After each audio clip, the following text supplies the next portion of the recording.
para pemimpin, para alim ulama yang semoga Allah muliakan.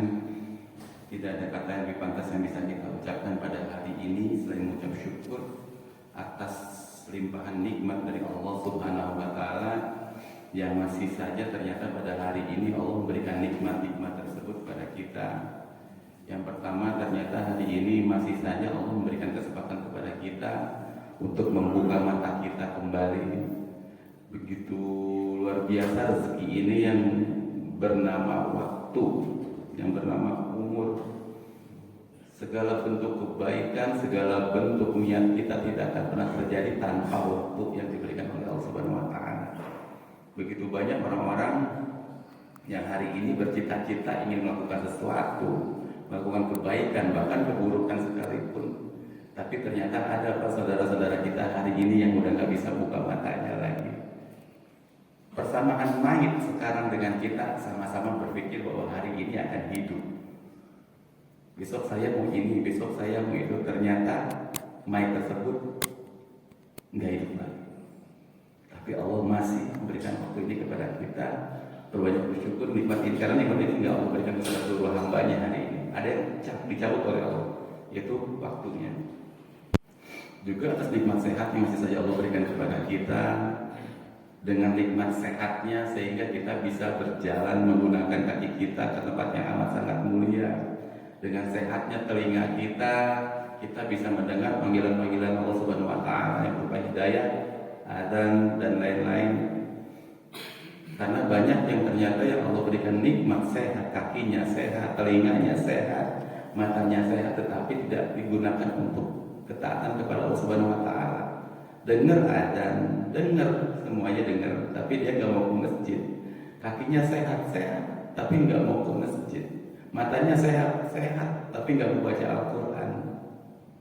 Banyak sekali orang-orang yang kufur terhadap nikmat-nikmat ini. Tapi semoga Allah memberikan nikmat ini kepada kita, dan apa yang kita lakukan akan mendatangkan keridhaan Allah Subhanahu wa Ta'ala. Amin ya rabbal alamin. Juga salawat serta salam kita mohonkan kepada Allah agar senantiasa dilimpahkan kepada junjungan kita Nabi besar Muhammad sallallahu alaihi wasallam.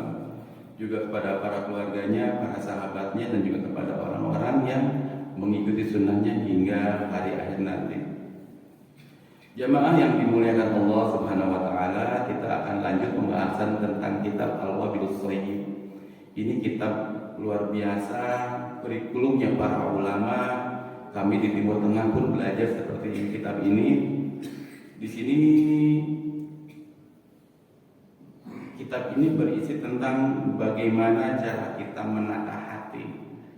Karena menurut para ulama, salah satu pendapat bahwa Islam itu terdiri atas dua. Yang pertama amalan zahir, dan kedua amalan batin. Dan banyak orang-orang celaka di akhirat nanti bukan karena amalan zahir, justru karena amalan batin. Siapa yang pertama kali masuk neraka, yang dapat kesempatan pertama kali menginjak masuk neraka adalah para mujahid, para alim ulama, dan pembaca Al-Quran, dan orang-orang dermawan tentunya. Pertanyaannya, apakah mereka tidak beramal? Oh, mereka beramal soleh.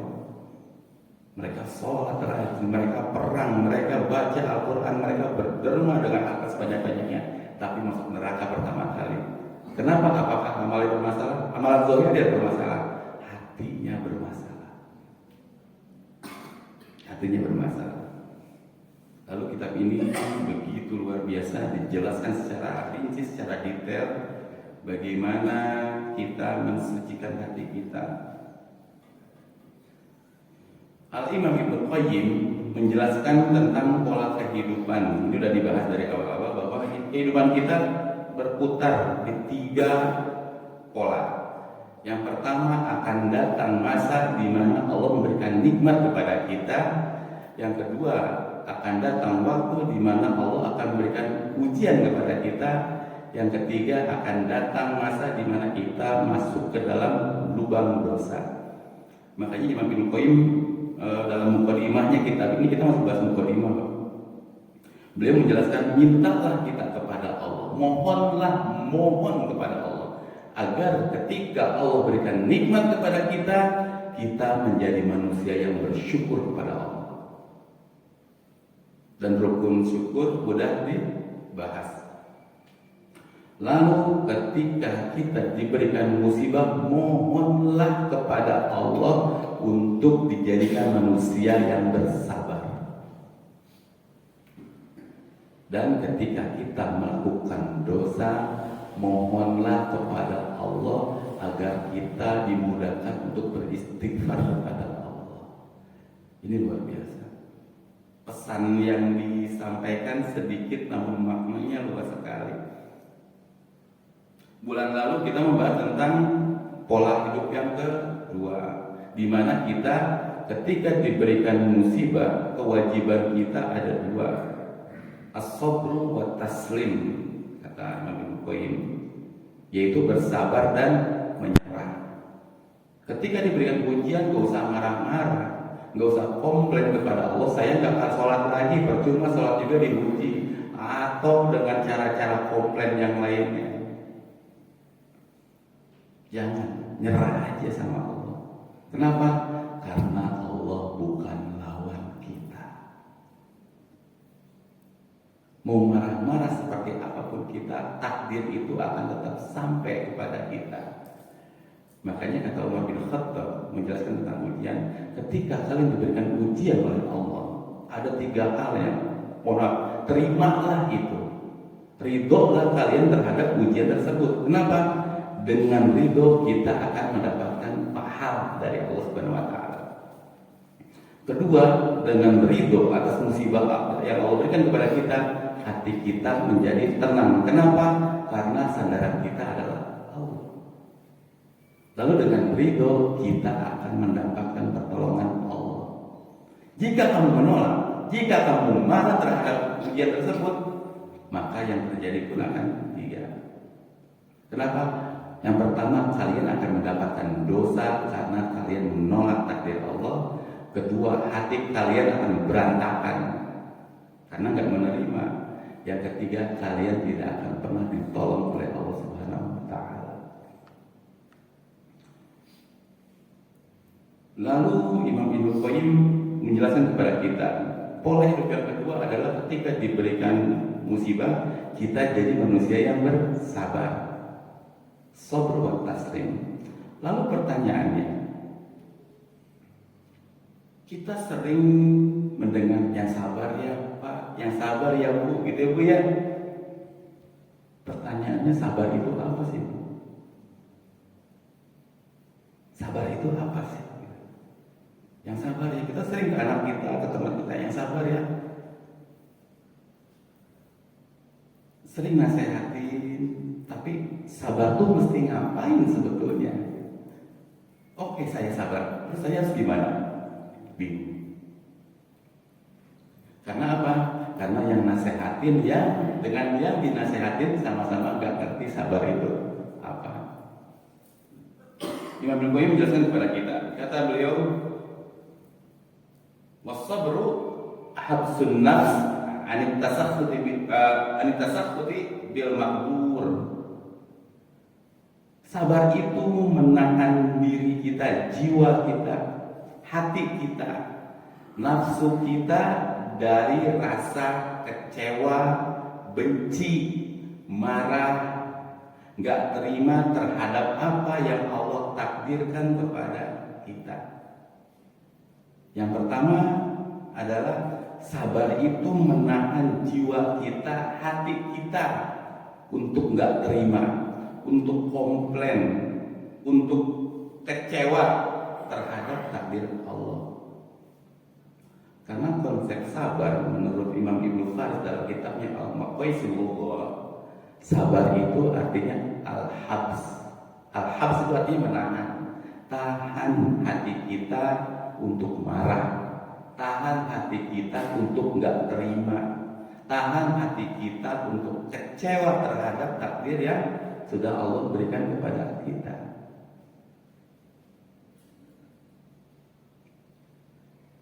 Makanya yang pertama itu Imam Ibnu Qayyim menjelaskan, tahan jiwa kita, tahan hati kita. Kenapa? Karena banyak sekali orang-orang ahli ibadah ketika dia diberikan ujian dia marah. Ya Allah, saya kan suka sholat, saya suka sedekah, ya Allah, kenapa saya? Kenapa bukan yang lain aja? Ya Allah, hamba ini udah haji, udah umroh, disebut-sebut semuanya ibadah. Dia komplain. Dia merasa kecewa dengan ibadahnya. Tahan agar jiwa kita nggak komplain.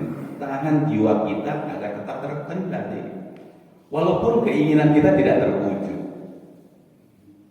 Walaupun ekspektasi kita gagal terhadap sesuatu, yang terjadi itu di luar keinginan kita. Dengan kata lain, kita nggak suka dengan hasil tersebut. Kita nggak suka dengan takdir yang Allah berikan kepada kita. Namun kenyataannya takdir itu sampai kepada kita. Ini nih yang saya takutin ya, kejadian. Dan itu sudah ditakdirkan, nggak bisa digeser. Maka tahan diri kita, jiwa kita, nafsu kita sehingga bisa menerima apa yang Allah berikan kepada kita. Enggak marah, enggak kecewa, apalagi depresi, apalagi stres gitu. Yang lebih parah, kita merespon takdir tersebut dengan maksiat, dengan buruk sangka kepada Allah, nyalah-nyalahin Allah. Kenapa sih Allah kasih saya ini? Kenapa sih? Salah saya apa sih? Manusia luar biasa. Ini kan kalimat yang paling kita sering dengar ya Pak, ketika manusia diuji curhat. Nggak tahu salah saya apa sih ini?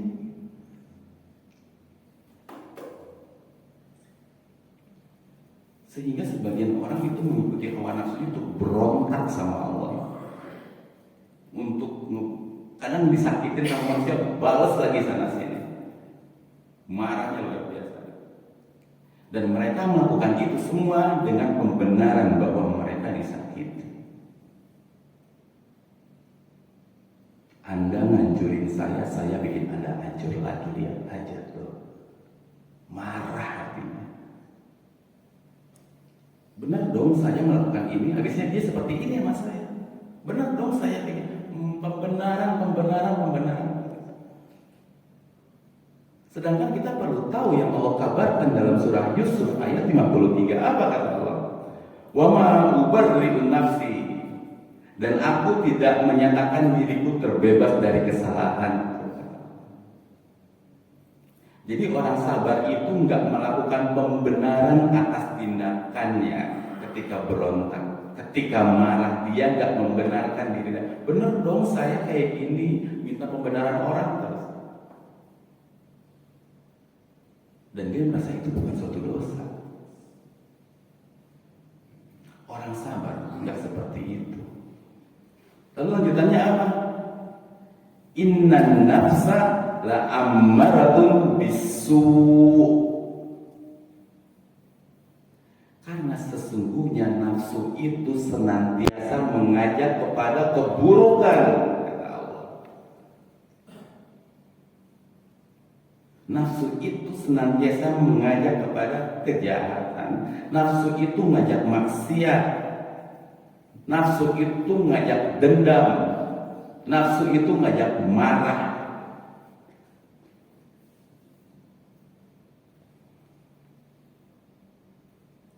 Nafsu yang seperti inilah yang harus ditahan bapak-bapak ibu sekalian.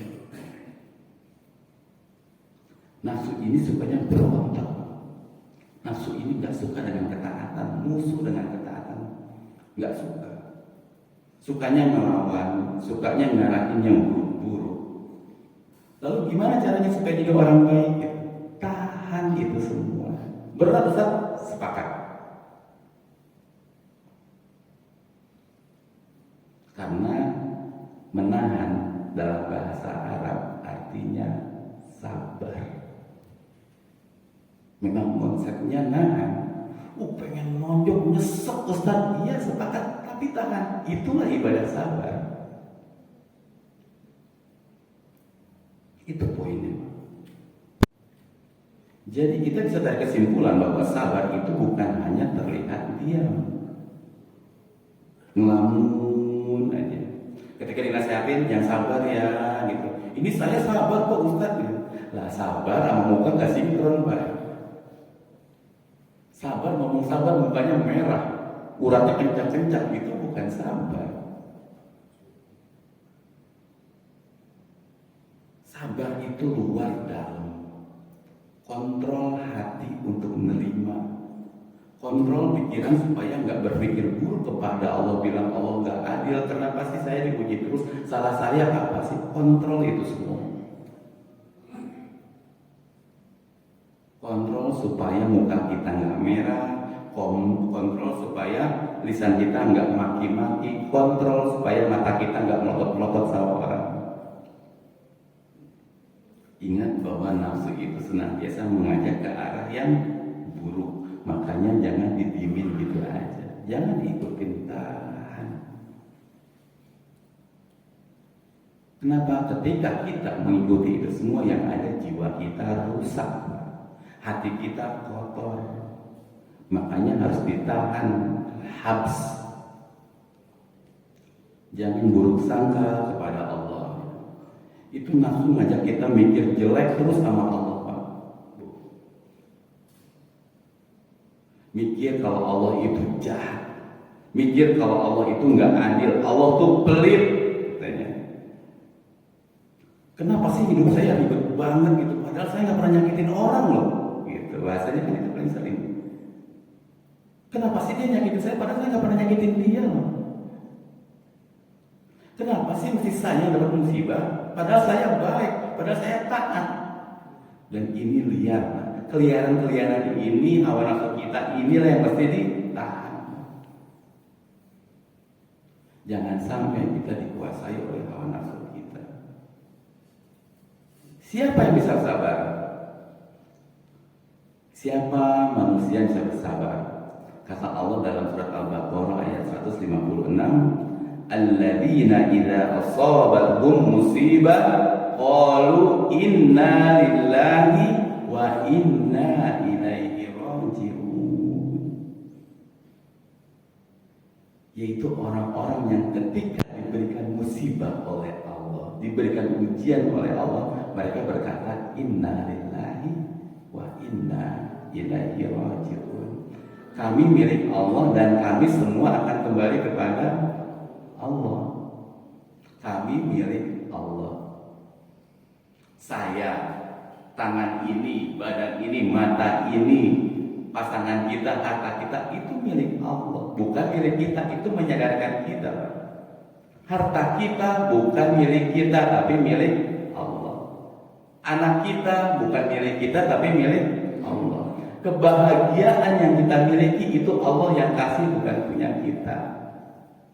Artinya ketika semua itu hilang, Allah tarik, Allah cabut, serahkan kepada Allah karena Allah pemiliknya. Sekarang gini, saya Pak pinjamkan handphone ke Bapak. Saya pinjam Pak nih, Bapak nggak pinjam, pakai aja handphone saya. Nanti kalau saya butuh saya ambil. Besok-besok saya mau ambil, boleh nggak Pak? Boleh, harusnya boleh. Yang aneh, saya mau ambil handphone saya, dia marah-marah. Loh, barang-barang saya mau ambil. Nah, kita punya harta, membangun sebuah usaha yang kasih kekayaannya Allah. Dan ketika Allah ambil harta kita, kasihin. Kenapa marah-marah? Kita merawat anak-anak, ngedidik dari kecil, kita sayang-sayang, kemudian dikit-dikit mati anaknya. Kenapa mesti kecewa, kenapa mesti marah? Punya Allah, bukan punya kita. Itu yang harus kita sadar. Kita menderita, artinya Allah sedang cabut kebahagiaan kita. Pemilik kebahagiaan adalah Allah. Ketika Allah ambil kebahagiaan, kasihin kepada Allah. Karena Allah pemiliknya. Dan ini harus kita sadar. Siapa yang sakit hati? Yang merasa itu semua punya saya. Rumah saya, anak saya, harta saya, perusahaan saya. Ketika Allah ambil, bingung deh. Saya bukan. Makanya Allah bilang inna ilaihi raji'un. Semua akan kembali kepada Allah. Kasihin Pak. Konsepnya ketika saya minjemin handphone, saya mau ambil, punya saya kok. Tapi banyak hamba-hamba Allah ketika dia diberikan harta oleh Allah, kemudian Allah ambil kembali nikmatnya, dia marah sama Allah.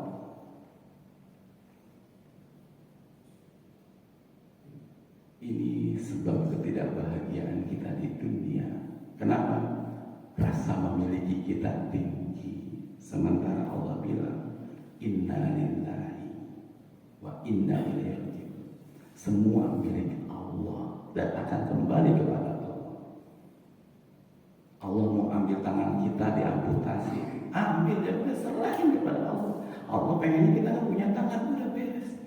Karena pemiliknya memang Allah, bukan punya kita. Makanya ketika kita sedang berdakwah kepada ibu-ibu atau remaja-remaja putri bilang, Mbak kayaknya cantik kan pakai hijab deh Mbak. Bu usil amat sih, hidup saya. Bilang ini bukan hidup Anda. Yang kasih hidup itu Allah, maka perlakukan hidup kita sebagaimana apa yang Allah pengen gitu. Hidup saya ribet amat, Anda ngurusin saya. Bilang ini bukan hidup Anda. Ini hidupnya Allah Subhanahu wa Ta'ala.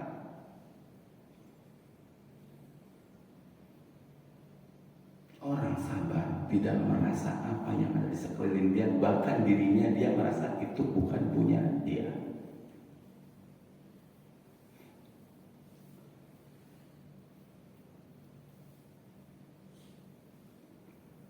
Kalau kita baca hadis Rasulullah SAW yang diriwayatkan oleh Imam Tirmidzi, kata beliau SAW, innan nasra ma'as sabr. Sesungguhnya kemenangan itu bersama orang-orang yang sabar.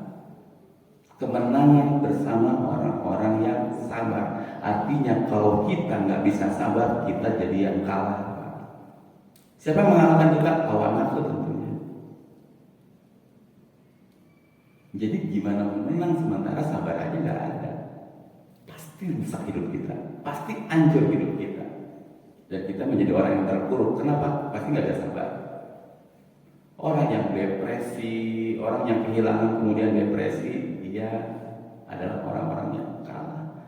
Kenapa? Dikuasai oleh hawa nafsunya. Dan kalau kita mau jadi pemenang di dunia ini, kita mesti sabar. Karena sejatinya kita semua pemenang. Kita semua adalah juara. Jadi saya juga kadang bingung sama orang-orang yang merasa depresi dengan hidupnya. Kenapa hidup saya gini-gini amat ya? Kok susah banget ya? Pak, Ibu sadar deh, kita adalah juara. Mohon maaf kita bicara biologi sedikit. Sperma ketika dikeluarkan dan sebuah rahim ketika harus dibuahi oleh satu sperma yang masuk, maka sperma yang keluar harus 75 juta Pak. 75 juta sperma baru bisa masuk ke dalam ovum satu. Standarnya manusia 35 juta. Kalau mau dibuahi ovum itu harus keluar 75 juta. Lawan Bapak dulu waktu keluar masih sperma, lawan Bapak Ibu semua 75 juta calon manusia dikalahkan oleh kita Pak. Sekarang kita ngadepin 10 orang ribetnya nauzubillah. Oh hidup saya gini-gini amat ya. Disakitin orang. Bapak dulu melawan 75 sikut-sikutan dan Bapak yang menang Pak. Itu yang harus kita sadar. Kita tuh juara di sini. Semua manusia lahir dunia adalah pemenang. Kenapa? Kita satu di antara 75 juta calon manusia. Dan kita adalah juaranya. Lalu gimana sekarang kita bisa depresi? Itu yang harus kita sadar Pak. Kita bukan loser. Kita bukan pecundang Pak. Semua manusia yang lahir yang sekarang berwujud manusia, dia adalah juara. Lawannya 75 juta. Sikut sana sikut ini kita terobos semuanya. Dan kita yang paling kuat di antara 75 juta yang hadir sekarang Pak. Lalu gimana kita bisa depresi sama hidup kita? kok jadi loser sekarang?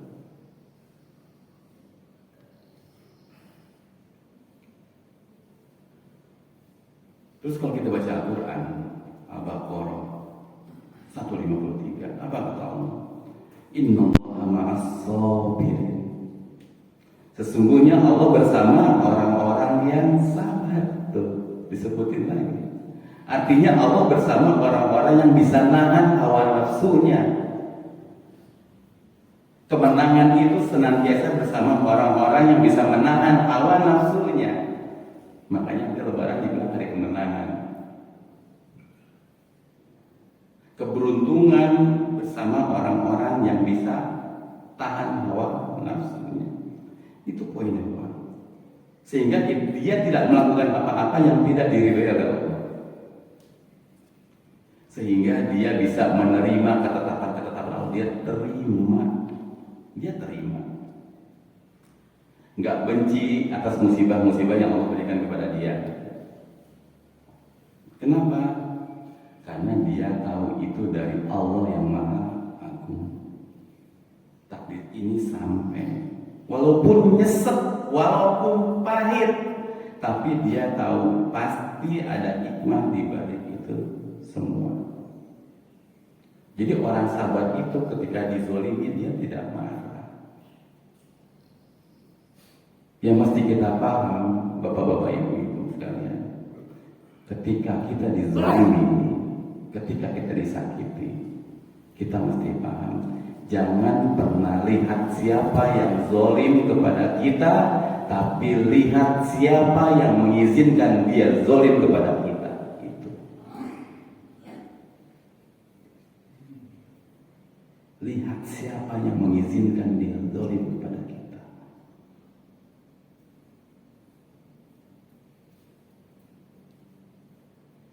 Dari sini kita bisa belajar bahwa untuk tidak membenci apa yang Allah takdirkan, untuk tidak membenci apa yang Allah tetapkan, itu butuh perjuangan, butuh effort. Gak seperti membalikkan telapak tangannya. Seseorang itu harus nahan, gitu. Harus nahan jiwanya, nafsunya yang pengen marah, yang pengen berontak, yang pengen nyalahin orang, yang pengen dendam, tahan itu semua. Susah, Ustaz? Iya, emang berat. Memang berat. Makanya Nabi bilang apa? As-sabru diyaun. Sabar itu cahaya yang sangat panas. Cahaya, tapi panas. Enggak semua orang bisa megang. Tapi kalau bisa itu terangnya luar biasa manusia. Dan disitulah kemenangan akan datang. Dan Allah janji kepada orang-orang yang sabar, Allah temenin langsung. Kata para ulama, kenapa sih dibilang emang Allah gak dekat sama kita? Dekat semuanya. Tapi ketika Allah bilang innallaha ma'as sabirin, Allah bersama orang sabar, artinya itu ma'iyah khassah, kebersamaan secara khusus, secara intim antara manusia dengan Rabb-nya. Itu luar biasa. Ditemenin sama Allah. Itu yang pertama, menahan hati kita. Lalu yang kedua, Imam Al-Qayyim melanjutkan menjelaskan tahap berikutnya. Setelah menahan hawa nafsu kita, lalu apa lagi? Habsul lisan anis syakwa, yaitu menahan lisan dari mengeluh, menahan lisan dari semua kata-kata, dari kata-kata yang tidak Allah ridhoi. Di antaranya berkeluh kesah. Cek di surat Al-Baqarah 155. Wala nabluwannakum bisyai'in minal khaufi wal ju'i wa naqsin minal amwali wal anfusi wath thamarat. Allah pasti bakal uji kita. Allah bakal uji kita. Wa basyiris sabirin, dan kabarkan, berikan kabar gembira kepada orang yang sabar. Siapa? Yang tadi itu. Yang ketika diberikan musibah mereka mengatakan inna lillahi wa inna ilaihi raji'un. Ketika diberikan ujian mereka mengucapkan inna lillahi wa inna ilaihi raji'un. Mereka nggak mengucapkan kata-kata negatif, mereka nggak mengucapkan kata-kata pembenaran, mereka nggak nyala-nyalain orang ketika diberi ujian. Iya nih saya harusnya nggak ketemu dia, ya saya nyesel ketemu dia, enggak seperti itu. Bilang inna lillahi wa inna ilaihi raji'un. Saya tuh ditipu dia, bilang inna lillahi wa inna ilaihi raji'un. Dia nipu Anda, iya, tapi yang mengizinkan dia nipu Anda itu Allah.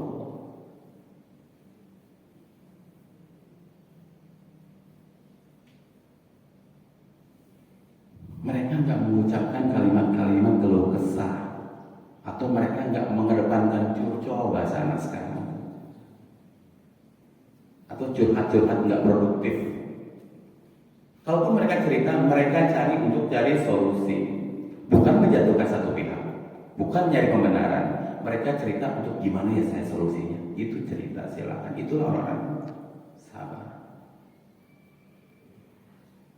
Pengen lisan ini tuh menumpahkan semuanya. Ingin gitu rasanya nih jempol ngetik, bikin status jelek-jelekin orang, jatuh-jatuhin orang. Kadang si suami menjatuhkan marwah istri depan manusia-manusia lain. Kenapa? Panjang statusnya, kejelekan-kejelekan istri. Istri pun gitu, ngejatuhin suami, panjang di status, ketik-ketik semuanya tentang kelakuan suaminya.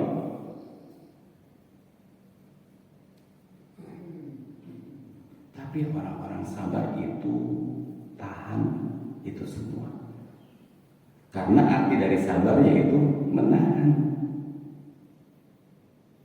Salah satunya tahan lisan, atau di zaman sekarang tahan jempol kita untuk ngetik-ngetik yang lain-lain. Jadi ketika sebagian pihak punya pandangan atau pola, biarin aja dia ungkapin semuanya, biarin aja dia keluarin seluruh hatinya. Atau sebagian orang bilang, kalau perempuan gitu harus dikeluarin semuanya dulu biar plong gitu. Ayo terus keluarin gitu. Keluarin semua isi hati. Jamaah rahimahullah. Ternyata dengan pola seperti itu justru bertentangan dengan pola kesabaran. Sabar itu justru menahan, bukan dikeluarin semua. Sabar itu menahan lisan, bukan menumpahkan unek-unek, bukan menceritakan semuanya. Aib suami diceritakan, aib istri diceritakan, aib orang diceritakan, bukan. Justru inti dari kesabaran adalah tahan. Berat Ustaz, kalau nggak diceritain jadi penyakit, bahasanya kan gitu ya. Kalau nggak diceritain jadi penyakit. Jamaah yang dimuliakan Allah Subhanahu wa taala. Nahan yang jadi penyakit adalah ketika kita memiliki harapan, lalu ujian datang dari Allah nggak sesuai dengan harapan kita, lalu yang kita usaha untuk tahan adalah kita berusaha menahan takdir Allah supaya nggak sampai, dan kita masih ngebelain harapan kita untuk terjadi. Kenyataannya takdir Allah lebih kuat kepada kita, dan kita berusaha nahan jangan terjadi, tapi kenyataannya terjadi, dan kita masih membela harapan-harapan kita. Itu yang bikin penyakit. Dia salah nahan, bukan menahan hawa nafsunya, tapi nahan takdir Allah, dan Allah bukan lawan kita.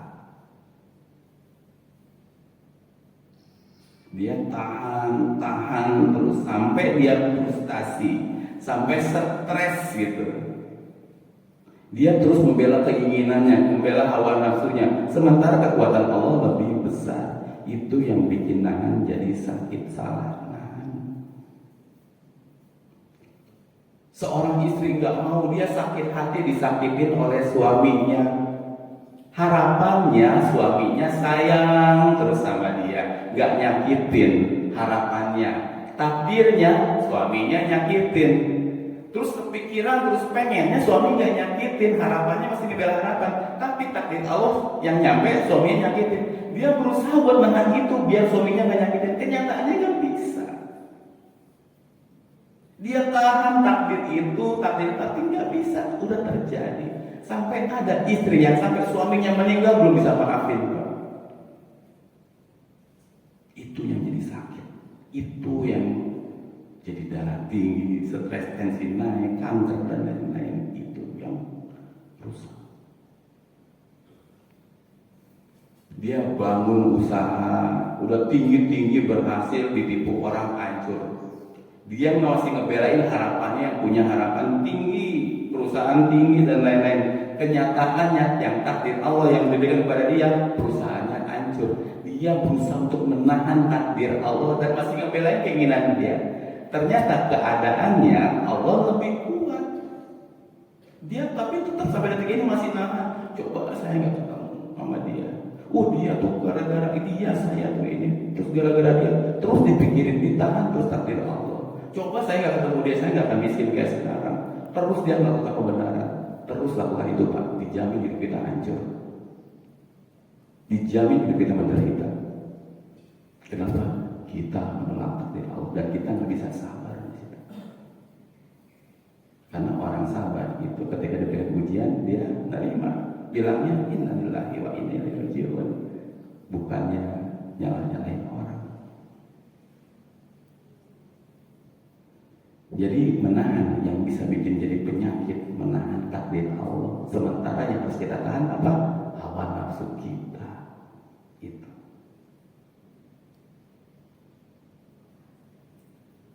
Yang bikin jadi penyakit adalah yang dia lawan Allah. Itu yang kedua. Kemudian yang ketiga, kata Imam Ibnu Qayyim al-Jauziyah, beliau menjelaskan bahwa sabar itu wa habsul jawarih 'anil ma'siyah, menahan anggota badan kita agar tidak berbuat maksiat. Bapak-bapak Ibu sekalian yang dirahmati Allah Subhanahu wa taala, orang dalam posisi diuji, diberikan ujian oleh Allah, lalu hubungan dia pada saat itu dengan Allah bermasalah, maka bawaannya pasti depresi. Berasa nggak ada harapan gitu, berasa nggak ada yang menolong, berasa yang paling menderita. Ya secara rumusannya gimana Allah menolong? Kata Allah tadi nolong apa? Pertolongan akan datang bersama orang-orang yang sabar. Ya dia stres gimana mau ditolong sama Allah? Kunci pertolongannya gitu. Ada lagi kan? Wasta'inu bis-sabri was-shalah. Minta tolong kepada Allah dengan sabar dan sholat. Lah dia diuji nggak pernah sholat, nggak pernah sabar, gimana pertolongan berdatang? Mana Allah kok nggak nolong saya ketika saya lagi diuji? Lah sholat enggak, sabar enggak. Wajar hidupnya hancur, wajar. Rumusannya Allah udah kasih. Wasta'inu bis-sabri was-shalah. Ini sholat enggak, sabar enggak, hati berontak, lisan ngoceh terus. Akhirnya apa?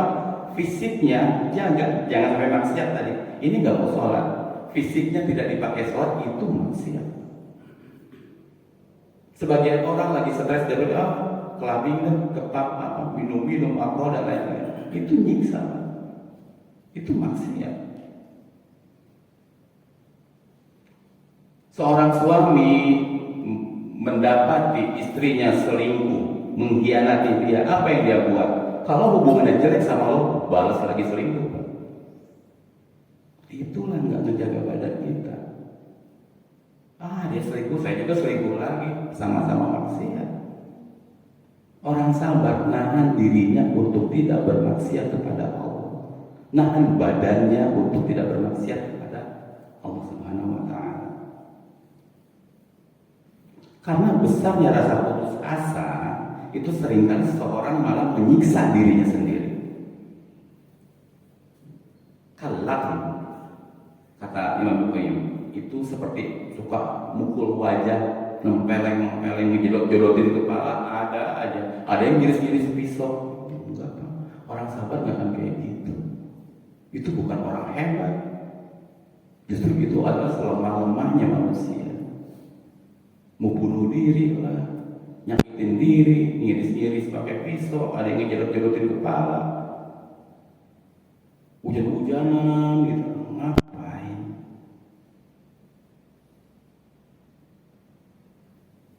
Ada yang merobek-robek baju, kata ini rambut dijambak-jambakin, apa aja. Walau ada hal macam gitu. Jadi orang sabar itu dia akan tahan anggota badannya supaya nggak maksiat kepada Allah, nggak clubbing, nggak minum-minum, biar lupa.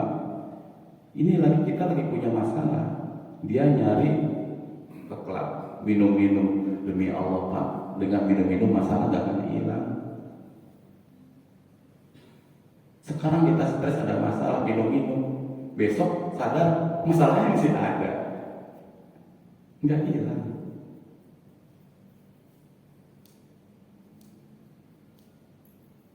Istri mendapati suaminya selingkuh, balas selingkuh lagi.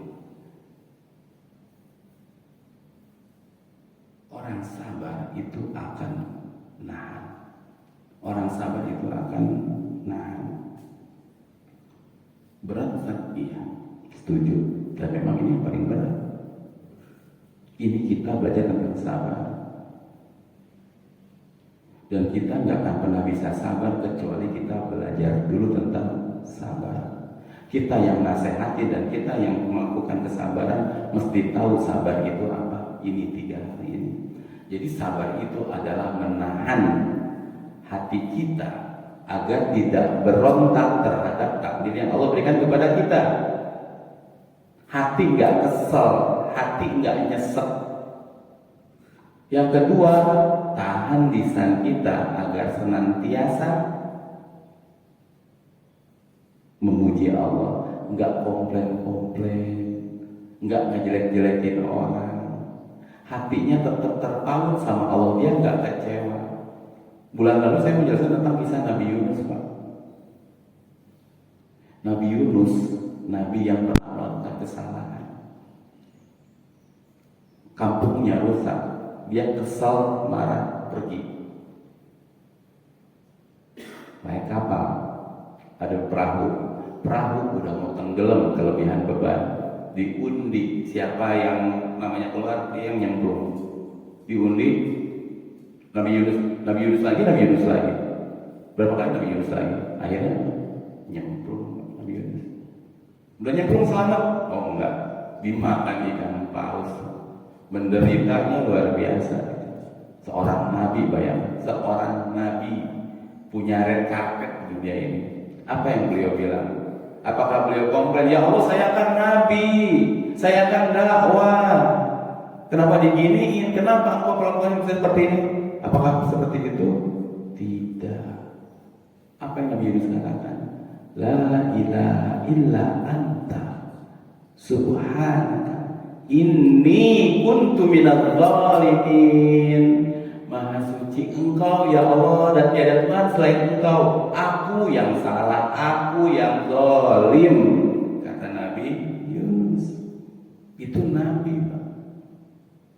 Kita, ya Allah kenapa saya, ya Allah, saya udah bangun masjid, ya Allah, saya udah haji, saya udah nyumbang anak yatim, saya udah nyumbang sana, nyumbang sini, kenapa mesti saya yang diuji? Kesombongan manusia. Nabi bilang apa? Aku yang zalim, aku yang salah.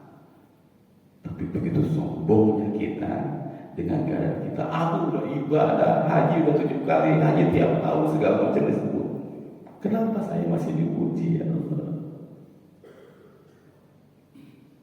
Kan Allah bilang, "Alladzi khalaqal mauta wal hayata liyabluwakum ayyukum ahsanu amala."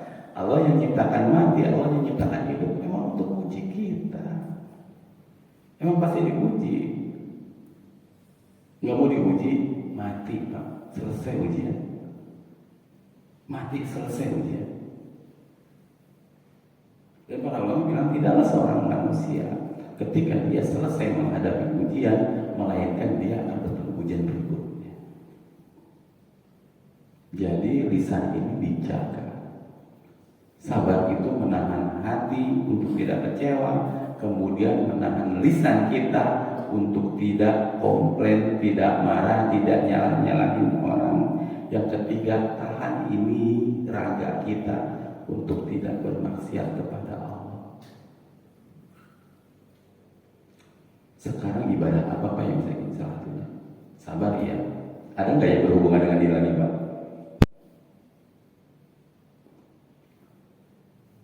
Sholat. Sholat. Kalau orang bisa mendirikan sholat, tidak seseorang mendirikan sholat melainkan hatinya pasti terpaut sama Allah. Dan di dalam sholat apa yang terjadi? Lisan kita berucap kasar? Enggak.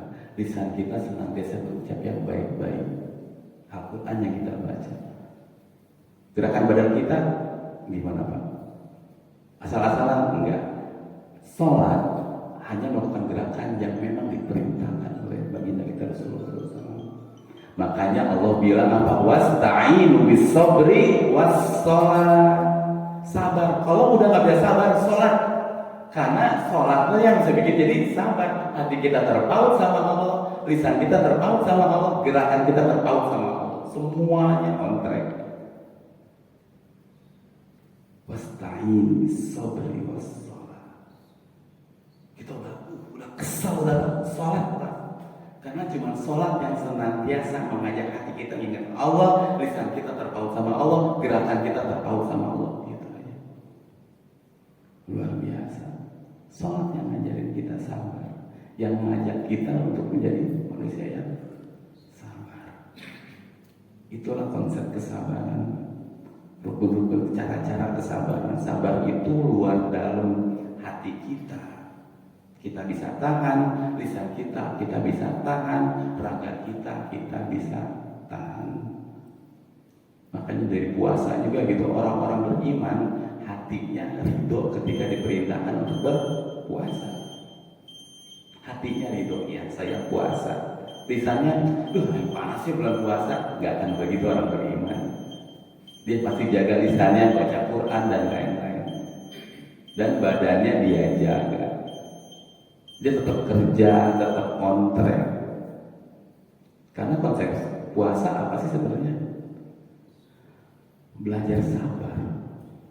Belajar sabar. Sabar untuk apa? Untuk menerima takdir Allah, bahwa Allah sedang mencabut apa yang halal bagi kita. Puasa adalah konsep di mana Allah sedang mengharamkan apa yang halal bagi kita. Makanan halal nggak Pak? Halal. Tapi kenapa Bapak nggak makan sekarang? Kepentok aturan Allah kan gitu. Minum halal nggak? Halal. Kenapa Bapak nggak minum sekarang? Kepentok aturan Allah. Ada aturan Allah sedang berjalan. Allah lagi minta. Pasangan kita, istri kita, suami kita halal nggak Pak? Bu? Halal. Boleh nggak disebut sekarang? Nggak boleh. Kenapa? Ada aturan Allah. Jadi konsepnya ketika yang halal saja kita bisa berikan kepada Allah, apalagi ketika Allah cuma minta yang haram jangannya, kita bisa kasih itu. Kalau yang halal aja kita bisa berkorban untuk Allah, apalagi ketika Allah minta jangan sentuh yang haramnya, kita pasti bisa. Tapi kalau orang udah nggak mau puasa, yang halal aja nggak mau dikasih kepada Allah, jangan harap dia bisa ninggalin yang haram-haram. Pasti dilakuin semua yang haram-haram. Orang nggak mau ridho dengan puasa, besok-besok korupsi masih santai-santai aja, nggak ada rasa dosa Pak. Orang nggak mau puasa, nggak mau ridho ngasih apa yang dihalalkan bagi kita, kita nggak mau ngasih itu. Besok-besok kita nggak akan setia sama Allah. Kata Allah A, enggak B. Kenapa? Karena dia biasa bangkang dalam Ramadan dia. Sok aja. Hatinya enggak nerima. Ada nggak yang hatinya nerima? Hatinya nerima ada. Lisannya nerima, mengakui ada. Iya, puasa wajib. Dan dia ridho, dia tahu. Dan dia secara lisan menjelaskan, iya puasa wajib memang kalau perintahkan. Lalu raganya ada di mana Pak? Raganya ada di warteg Pak. Siang-siang. Hatinya tahu, lisannya tahu, kontrol, badannya enggak. Sholat wajib, perintah itu rukun Islam. Dan dia mengakui secara lisan benar, raganya enggak mau sholat Pak. Kenapa nggak sholat? Hati saya masih kotor. Justru Anda nggak sholat bikin makin kotor gitu. Justru dengan sholat bisa membersihkan hati kita. Ini orang punya bolak-balik juga majelis liar katanya. Nggak sadar dia siapa. Itu ya kira-kira bapak-bapak ibu-ibu yang bisa disampaikan tentang kesabaran. Sabar itu menahan hati, menahan lisan dan menahan raga agar tetap on track di jalan Allah Subhanahu wa taala. Apabila ada yang ingin didiskusikan, silakan Bapak Ibu sekalian. Mulai tanyain Bu, Bapak. Cukup? Wah, iya Pak Edo ini luar biasa, idola saya ini. Konteksnya minallah dan minanas itu harus bagaimana dalam kehidupan kaum muslimin khususnya? Hablum minallah wa minan nas. Masya Allah, itu luar. Masalah itu bukan hal yang enteng. Betul. Itu sangat ya berat. Iya betul. Kadang-kadang manusia kena ku Allah dingsir. Karena jurnanya ya. Jadi tolong diperjelas sama Ustaz yang terhormat. Terima kasih. Wassalamualaikum warahmatullahi wabarakatuh. Waalaikumsalam warahmatullahi wabarakatuh. Allah secara kias sering menjelaskan dalam Al-Quran, aqimus shalah wa atuz zakat. Selalu gitu ya. Itu kalimat yang tersirat, maknanya tersirat. Aqimus shalah, jaga hubungan sama siapa? Sama Allah. Wa atuz zakat, hubungan sama siapa? Manusia. Hablum minallah dengan hablum minanas harus imbang. Konteksnya di tengah, imbang. Hubungan dia dengan Allah dia jaga, hubungan dia dengan manusia dia jaga. Jangan ke Allah terus manusianya diabaikan. Itu bukan orang beriman. Kenapa? Allah mintanya imbang. Dalam surat Al-Baqarah 143, Allah menjadilah umatan wasaton. Allah menjadikan kita umatan wasaton, umat yang di tengah-tengah. Artinya kita menjadi umat yang adil, yang imbang. Kita ke Allah, dia kita jaga, manusia kita jaga. Kalau kita hanya ke Allah terus manusia saya nggak peduli, saya butuh Allah, itu salah juga. Secara butuh, secara harapan hati iya memang harus sama Allah, tapi secara raga kita kan harus interaksi sama manusia.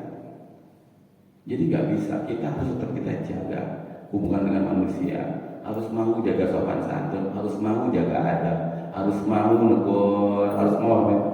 Kalau orang udah nggak malas ketemu dia, itu orang sombong. Sombong. Kenapa? Allah yang perintahkan jaga hubungan dengan manusia. Jaga hubungan dengan manusia. Atau ke manusia terus ke Allahnya enggak imbang juga. Tetap jaga. Artinya jaga apa? Menghindari perselisihan, menghindari kebodohan. Itu kalimat yang aqimus shalah wa atuz zakat itu sudah cukup menyiratkan bahwa kita diperintahkan menjaga hubungan dengan Allah dan menjaga hubungan dengan manusia secara adil, secara proporsional, nggak berat sebelah. Karena seringkali kalimat-kalimat disandingkan oleh Allah. Jadi jaga secara utuh hubungan kita dengan Allah dan hubungan manusia, nggak bisa kita berat salah satu. Dengan menjaga itu artinya kita menjadi salah satu ciri orang beriman. Insya Allah Ta'ala bisa. Gitu Pak Edo kira-kira. Ada lagi Bapak Ibu sekalian? Cukup? Ya, kalau memang tidak ada, itu aja yang bisa disampaikan. Kurang lebihnya mohon maaf Bapak Ibu sekalian bila ada kesalahan dalam penyampaian yang benar datangnya dari Allah Subhanahu wa taala. Kesalahan-kesalahan itu milik saya pribadi dan atas kurangnya ilmu saya mohon dimaafkan. Semoga Allah menerima ibadah-ibadah kita hari ini dan seterusnya, dan semoga kita semua dikumpulkan di jannahnya Allah Ta'ala. Amin ya rabbal alamin. Itu aja yang bisa disampaikan, kurang lebihnya mohon maaf. Wabillahi taufiq wal hidayah. Assalamualaikum warahmatullahi wabarakatuh.